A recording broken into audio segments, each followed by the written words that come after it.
This is the world literature section from chapter 17, sitting between section 2 and 3, A Midsummer Night's Dream.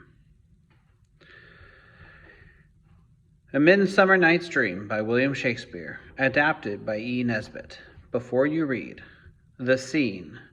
This story takes place in Athens, Greek, in a legendary time when magical creatures lived among humans.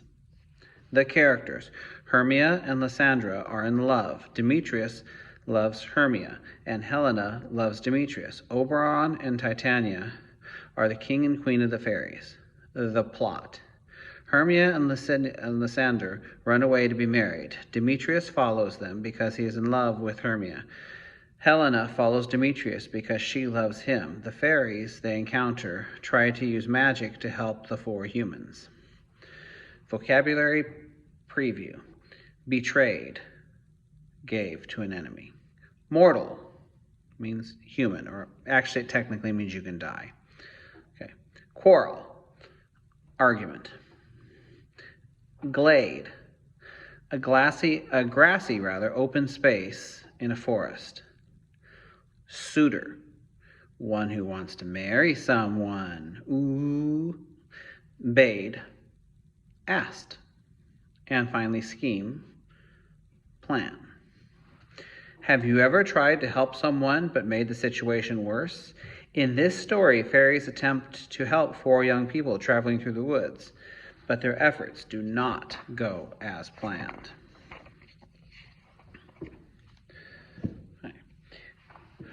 Hermia and Lysander were in love, but Hermia's father wished her to marry another man named Demetrius. Now in Athens, where they lived, there was a wicked law by which any girl who refused to marry according to her father's wishes might be put to death. Lysander, of course, was nearly mad with grief, and the best thing to do seemed to him for Hermia to run away to his aunt's house, to a place beyond the reach of the cruel law, and there he could come and marry her. But before he started, she told her friend Helena what she was going to do. Helena had been Demetrius' sweetheart long before his marriage with Hermia. Try that whole thing again. Helen had been Demetrius' sweetheart long before his marriage with Hermia had been thought of, and being very silly, like all jealous people, she could not see that it was not poor Hermia's fault that Demetri wished to marry her instead of his own lady, Helena. She knew if she told Demetrius that Hermia was going, as she was, to the wood outside Athens, he would follow her, and quote, and I cannot follow him, and at least, let's try that again, and I can follow him, and at least I shall see him, she said to herself.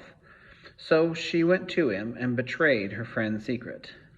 Now, this wood where Lysander was to meet Hermia, and where the other two had decided to follow them, was full of fairies.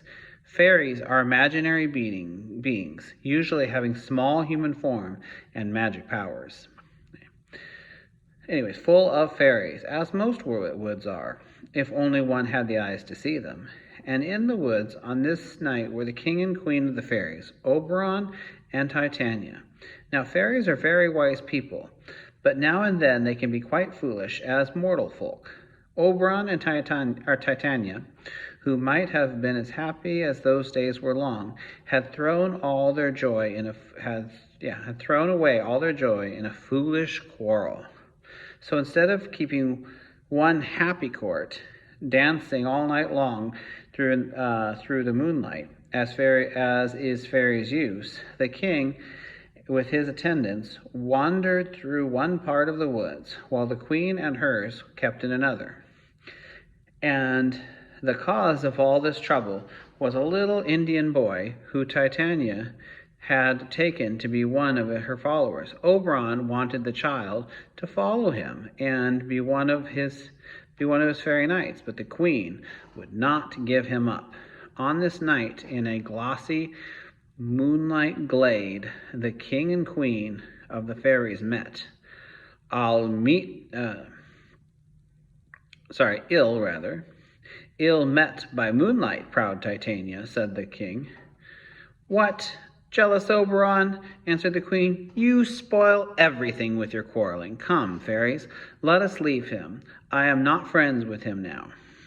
It rests with you to make up the quarrel, said the king. Give me the little Indian boy, and I will again be your humble servant and suitor. Set your mind at rest, said the queen. Your whole fairy kingdom buys not that boy from me. Come, fairies. And she and her train rode down the moonbeams. Well, go your ways, said Oberon, but I'll be even with you before you leave this wood.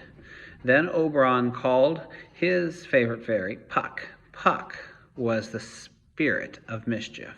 Now, said Oberon to this little sprite, which sprite's just another word for fairy, fetch me the flowers called the love in idleness. The juice of that little purple flower laid on the eyes of those who sleep, will make them, when they wake up, to love the first thing they see.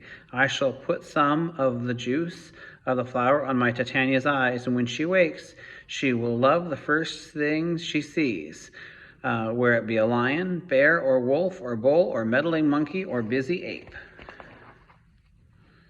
When Puck was gone, Demetrius passed through the glade, followed by poor Helena. And still she told him how she loved him and reminded him of all his promises. And still he told her that he did not and could not love her, and that his promises were nothing. Oberon was sorry for poor Helena, and when Puck returned with the flower, he bade him follow Demetrius and put some of the juice on his eyes, so that he might fall in love with Helena when he woke and looked on her as much as she loved him. Let me try that again. Looked on her as much as she loved him. So Puck set off, wandering through the woods. Found not Demetrius, but Lysander, whose eyes he put on the juice. But when Lysander woke, he sought not his own Hermia, but Helena, who was walking through the wood, looking for cruel Demetrius. And directly he saw her and loved her, and left his own lady under the spell of the crimson flower. When Hermia woke, she found Lysander gone, and wandered about the wood trying to find him. Puck went back and told Oberon what he'd done, and Oberon soon found that he had made a mistake and set to look for Demetrius. Having found him, put some of the juice on his eyes, and the first thing Demetrius saw when he awoke was Helena. So now Demetrius and Lysander were both following her through the wood, and so was Hermia's turn to follow her lovers as Helena had done before. The end of it was Helena and Hermia, and then the end of it was that Helena and Hermia began to quarrel. So Demetrius and Lysander went off to fight. Oberon was very sorry to see this kind scheme to help these lovers turn out so badly. So he said to Puck, the two young men are to fight. You must overhang the night with a drooping fog and lead them to go astray so that they will never find each other. When they are tired out, they will fall asleep. Then drop the herb in Lysander's eyes, that he will give him old sight and his old love, and each man will have the lady who loves him, and they will all think that it's only been a midsummer night's dream. Then, when this is done, all will be well with them. So Puck went and did as he was told, and when the two had fallen asleep without meeting each other, Puck poured the juice on Lysander's eyes. Meanwhile, Oberon found Titania asleep on a bank. There, Titania slept as part of the night, wrapped in enameled skin of a snake. Oberon stooped over her and laid the juice on her eyes.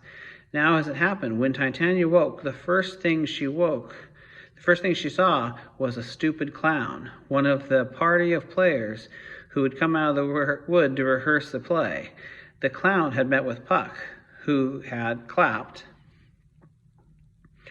a donkey who'd clapped a donkey's head on his shoulders so that it looked as if it had grown there. So he'd put a donkey's head on his shoulders. So he was a person, but just looked like a donkey. Okay. Directly, Titania woke and saw this dreadful monster and said, "What angel is this? Are you as wise as you are beautiful?" "If I am wise enough to find my way out of this woods, that's good enough for me," said the foolish clown. Do not desire to go out of these woods," said Titania. The spell of the love juice was on her, and to her the clown seemed the most beautiful and delightful creature on the earth. "I love you," she went on. "Come with me, and I will give you fairies to attend you."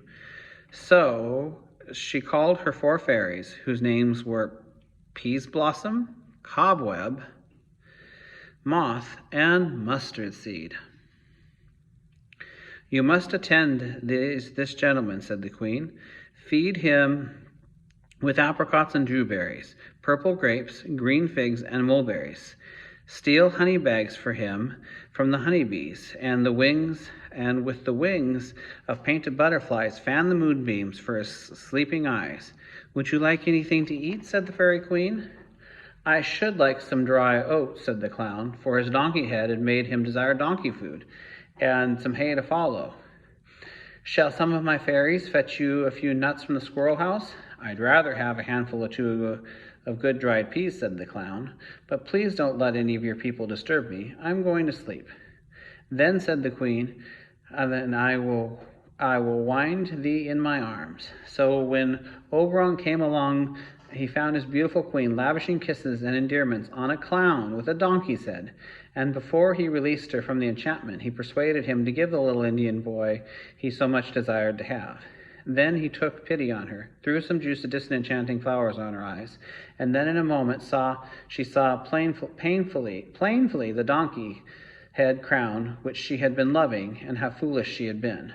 Oberon took off the donkey's head from the crown and let him finish his sleep without his own silly head lying on the thyme and violets. Thus it was made plain and straight. Oberon and Titania loved each other more than ever. Demetrius thought of no one but Helena. Helena had never even thought of anyone but Demetrius. And Hermia and Lysander, there were as a loving couple as you might meet in the day's march, even through a fairy wood.